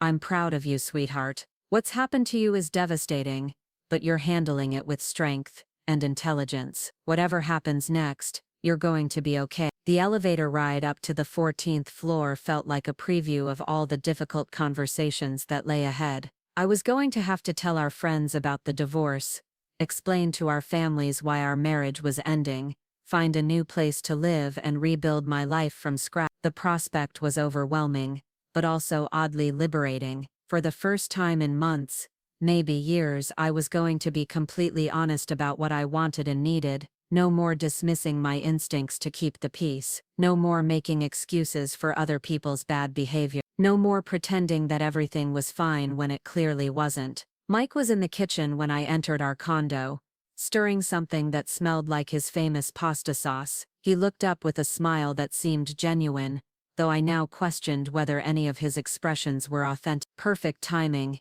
he said, leaning over to kiss my cheek. I thought I'd make dinner since we've been eating out so much this weekend. How was your time with Linda? Nice, I said, setting my purse down and noting the location of the USB drive inside. We went to that tea shop in Hawthorne and caught up on family news. Good. I'm glad you had some mom time. I know how much you value those conversations with her. The casual domesticity of the scene was surreal. Mike was cooking my favorite meal, asking about my day, being the attentive husband he'd always been. If I hadn't seen the security footage, I might have looked at this moment and felt grateful for the life we'd built together. How was your afternoon? I asked, curious to see if he would mention any contact with Jessica. Quiet. Caught up on some work emails, watched part of the football game. Pretty boring, actually. He paused in his stirring to look at me. I'm looking forward to dinner tomorrow night. I made reservations at that new place everyone's been talking about, the one with the view of the river. Another lie, so casual and unnecessary. If Mike's afternoon had really been boring and solitary, why did he feel the need to construct a false narrative about it? Unless his afternoon hadn't been boring at all, unless he'd spent it texting with Jessica, or planning their next encounter. That sounds nice, I said, though I knew there would be no dinner tomorrow night. By tomorrow evening, our marriage would be over and Mike would be dealing with the consequences of his choices. I excused myself to change clothes and found myself standing in our bedroom, looking at the space I'd shared with Mike for nearly 2 years. The king-sized bed where we'd made love and shared secrets and planned our future together. The dresser where we kept our wedding photos and anniversary gifts. The closet where our clothes hung side by side.